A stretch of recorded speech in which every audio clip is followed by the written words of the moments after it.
Hello guys, I again welcome you on my YouTube channel Law Business Guru, and today we will discuss about most important questions for class 12 CBSE Business Studies paper।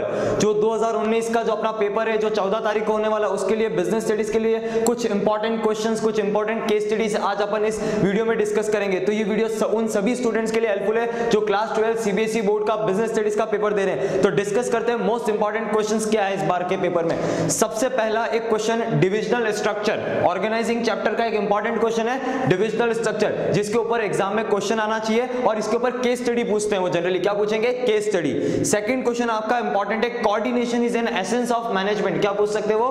Coordination is an essence of management, जो chapter 1 का question है। Next controlling का एक important question है management by exception and critical point control. क्या पूछ सकते हैं? Management by exception and critical point control. Next question आता है सर कंट्रोलिंग का प्रोसेस। क्या पूछ सकते हैं? कंट्रोलिंग का प्रोसेस। नेक्स्ट एक प्लानिंग और कंट्रोलिंग में क्या रिलेशनशिप है, इसके ऊपर भी एग्जाम में क्वेश्चन आ सकता है। नेक्स्ट फाइनेंशियल मैनेजमेंट का एक क्वेश्चन है फाइनेंशियल प्लानिंग और उसके क्या इंपॉर्टेंस है, जिसके ऊपर एग्जाम में क्वेश्चन बनना चाहिए। नेक्स्ट तीनों डिसीजन पढ़ के जाना, investment decision, financing decision, dividend decision.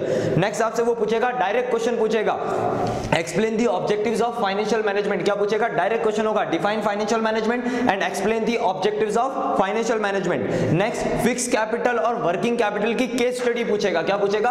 जो अपन पढ़ते हैं फैक्टर्स क्या है, फिक्स कैपिटल के क्या फैक्टर्स है और वर्किंग कैपिटल के क्या फैक्टर्स है, उसके ऊपर केस स्टडी आएगी। नेक्स्ट आता है कंज्यूमर्स के राइट, कंज्यूमर्स के राइट के ऊपर केस स्टडी पूछेगा और राइटर शॉर्ट नोट पूछ सकता है right to seek redressal and right to be heard. Next आपसे पूछेगा मैनेजमेंट क्या आर्ट है कि साइंस है कि प्रोफेशन है। क्या पूछेगा? मैनेजमेंट आर्ट है या साइंस है या प्रोफेशन है। नेक्स्ट कंज्यूमर कोर्ट में कौन केस कर सकता है, ये भी बहुत अच्छे से पढ़ा हुआ है, कंज्यूमर कोर्ट में कौन केस करेगा।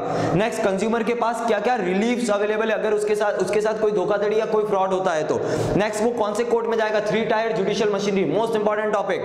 नेक्स्ट आपसे पूछ सकते हैं सर एडवर्टाइजमेंट के ऑब्जेक्शंस। क्या पूछ सकते हैं? मार्केटिंग मैनेजमेंट में एक टॉपिक है एडवर्टाइजमेंट, उसके ऑब्जेक्शंस वो अपन से पूछ सकते हैं। और सेल्स प्रमोशन की टेक्निक्स जरूर पढ़ के जाना, 12 टेक्निक्स है। नेक्स्ट इंपॉर्टेंट क्वेश्चन आता है पब्लिक रिलेशन। क्या आता है? पब्लिक रिलेशन और पब्लिक रिलेशन का क्या रोल है, इसके ऊपर केस स्टडी आएगी, पब्लिक रिलेशन के रोल के ऊपर केस स्टडी।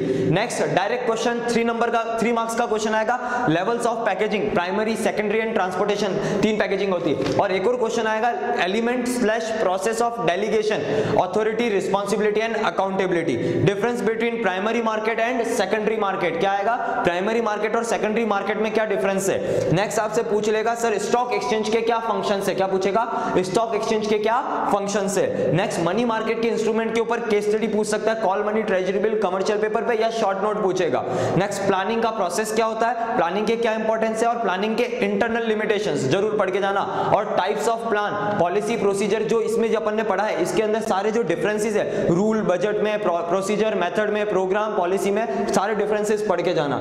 एग्जामिनर का मोस्ट फेवरेट क्वेश्चन डीमोनेटाइजेशन, सबसे फेवरेट क्वेश्चन क्या है? डीमोनेटाइजेशन। डीमोनेटाइजेशन पे केस स्टडी भी पूछ सकता है, डिफाइंड डीमोनेटाइजेशन पूछ सकता है, आपको ये लाइन दे देगा कि बताना डीमोनेटाइजेशन कौन सा एनवायरनमेंट है, तो ये सारी चीजें इस डीमोनेटाइजेशन से रिलेटेड पूछेगा। ये डायरेक्ट क्वेश्चन पूछ लेगा कि डीमोनेटाइजेशन के क्या फीचर्स होते हैं। क्या पूछेगा? डीमोनेटाइजेशन के क्या फीचर्स होते हैं या फिर इसका इंडियन इकोनॉमी पे क्या इंपैक्ट आया। नेक्स्ट आपसे पूछेगा एलपीजी। क्या पूछ सकता है? एलपीजी, लिबरलाइजेशन, प्राइवेटाइजेशन, ग्लोबलाइजेशन और उसका बिजनेस और इंडस्ट्री के ऊपर क्या इंपैक्ट आया।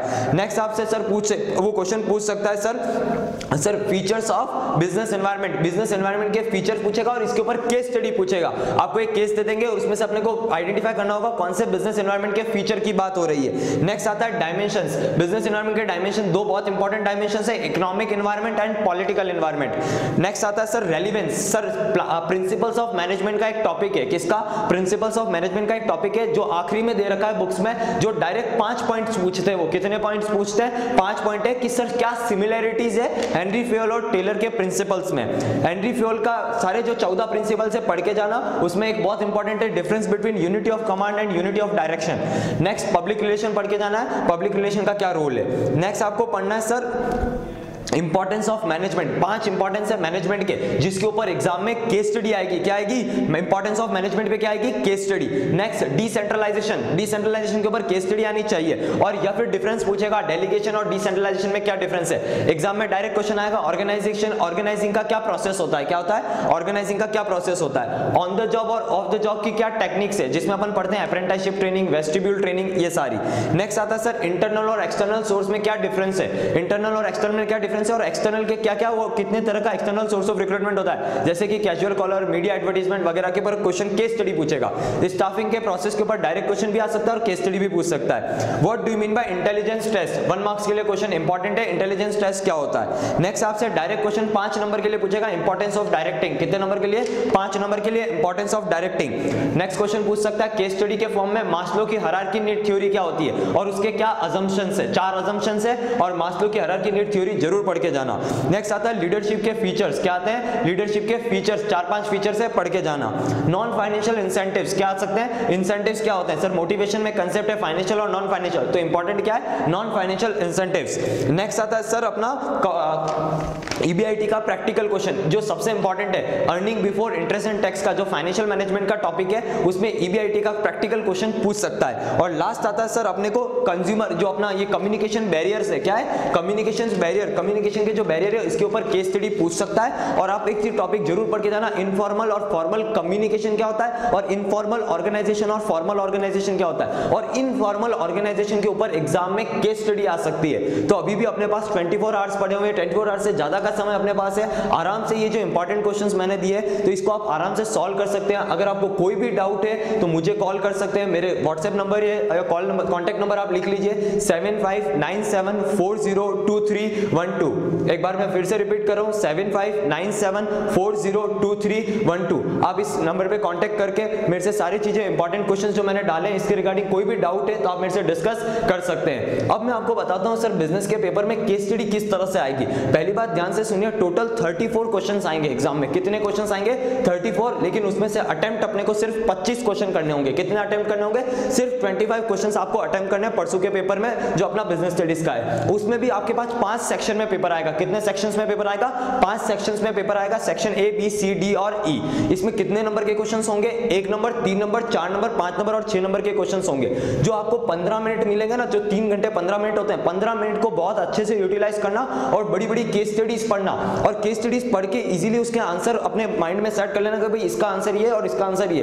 आपको मैं एक चीज और पूछता हूं, एग्जाम में केस स्टडीज वो इस वे में पूछेगा सीबीएसई, आपको एक बड़ा सा केस दे देगा 5 से 6 नंबर के लिए और नीचे पूछेगा identify the concept of management या फिर पूछ लेगा identify the nature of management. इस तरह से वो कंसेप्ट पे क्वेश्चन पूछेगा। अब सर यार ये कंसेप्ट क्या होते हैं, चैप्टर फर्स्ट के अंदर कंसेप्ट लगता है अपना कोऑर्डिनेशन। क्या लगता है, चैप्टर फर्स्ट का कंसेप्ट, चैप्टर फर्स्ट में अगर आप पढ़ोगे तो कंसेप्ट लगेगा कोऑर्डिनेशन।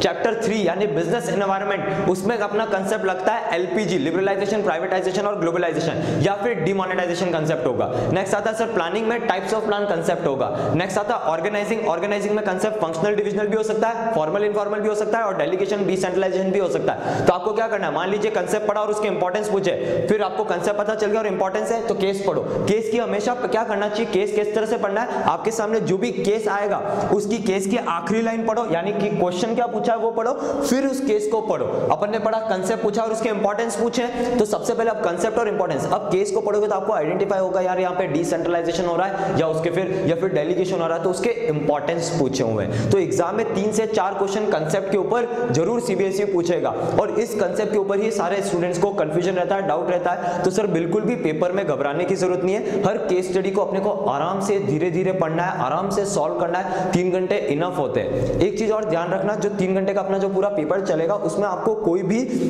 क्वेश्चन अनअटेम्प्टेड नहीं होना चाहिए। सारे क्वेश्चन आपको अच्छे से अटेम्प्ट करने हैं। 25 के 25 क्वेश्चन आपके अटेम्प्ट होने चाहिए। कोशिश करना कि पेपर 165 मिनट यानी 165 मिनट्स में कंप्लीट हो जाए। 15 मिनट में आप ये चेक करो कि मेरे सारे के सारे क्वेश्चंस हुए या नहीं हुए। लास्ट में पेंसिल स्केल यूज करना, हर आंसर के बाद प्रॉपर पेंसिल स्केल यूज करना, मतलब बोले तो लाइन ड्रॉ करना और जितने हो सके पेपर में डायग्राम्स बनाना, क्योंकि सर अपना प्रेजेंटेशन अच्छा होगा तो मार्क्स ज्यादा मिलने के चांसेस है। और सर प्रेजेंटेशन अच्छा किस तरह से कर सकते हैं हम, सर प्रेजेंटेशन डायग्राम्स बनाओ, सारे लाइंस ड्रॉ करो, इस तरह से आप अपना प्रेजेंटेशन अच्छा कर सकते हैं। और सर वैसे एग्जाम में अपने को ब्लू पेन पेंसिल इसके लिए इजीली यूज कर सकते हैं, तो कोई दिक्कत नहीं है, अच्छे से उसको आप प्रेजेंट भी कर पाओगे। मेन एक आपके एग्जाम में डायरेक्ट क्वेश्चंस भी आएंगे, केस स्टडीज भी आएगी, और सर अपने को डिफरेंसेस भी इस बार एग्जाम में 2-3 डिफरेंस वो जरूर पूछेगा। तो बच्चों को मेन जो कंफ्यूजन होता है, केस स्टडी से बिल्कुल भी घबराने की जरूरत नहीं है। आपको केस स्टडी से रिलेटेड अभी भी कोई प्रॉब्लम है तो आप मेरे से बिल्कुल फ्रीली कांटेक्ट कर सकते हैं, कोई दिक्कत नहीं है। मैंने अपने इस वीडियो में अपने कांटेक्ट नंबर दे ही दिए, तो आप मेरे को इजीली कांटेक्ट करके, और कोई केस स्टडीज चाहिए हो या कोई इंपॉर्टेंट क्वेश्चंस डिस्कस करने हो या कोई टॉपिक नहीं समझ में आ रहा है तो आप मेरे से डिस्कस कर सकते हैं। बाकी पेपर बहुत अच्छा आएगा, उसको अच्छे से करिए, आराम से पूरा पेपर अटेम्प्ट करिए। पेपर लेंथी जरूर होगा क्योंकि अकाउंट्स के पेपर में पेपर लेंथी था, ये पूरे इंडिया की क्वेरी थी, लेकिन सर बिजनेस का भी पेपर ऑफकोर्स लेंथी तो हो गई होगा, लेकिन आपको यहाँ पे कंटेंट ऑफकोर्स अगर अपने को आंसर आता है तो फटाफट आंसर लिखा और उसके बारे में एक्सप्लेनेशन दे दिया। यहाँ कोई प्रैक्टिकल क्वेश्चन तो अपने को करना नहीं है, मतलब यहाँ कोई जैसे अकाउंट्स में अपन कैलकुलेशंस करते हैं, यहाँ ऐसी कोई कैलकुलेशंस तो अपने को करनी नहीं है, तो वो टाइम वेस्ट अपना यहाँ पे नहीं होगा। कोशिश आप पूरी कोशिश करना कि पेपर पूरा अटेम्प्ट हो और जितना हो सके डिटेल में पेपर को लिख के आना। और इसके बाकी अगर आपको कोई भी डाउट हो तो मेरे से आप फ्रीली कांटेक्ट कर लेना। और आपको लिए आखिरी एक मैं और सजेशन दे सकता हूं, या आखिरी एक मैं आपको एक चीज और बताता हूं इस बिजनेस स्टडीज के पेपर के रिगार्डिंग। सर जो 15 मिनट मिलेंगे ना, उसमें कोशिश करना कि 6-6 और 5-5 नंबर की केस स्टडी पढ़ो। क्या पढ़ो?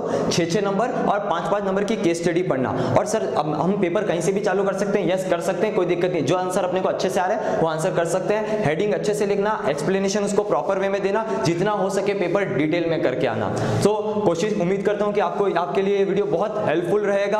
और सर ऐसे इस वीडियो को ज्यादा से ज्यादा सर्कुलेट करें ताकि बहुत सारे स्टूडेंट्स को मदद मिल सके। Thank you and all the best for your exams. आप पेपर बहुत अच्छे से करके आना, और कोई भी क्वेरी है तो मेरे को फ्रीली कांटेक्ट कर सकते हैं। Thank you all of you and all the best.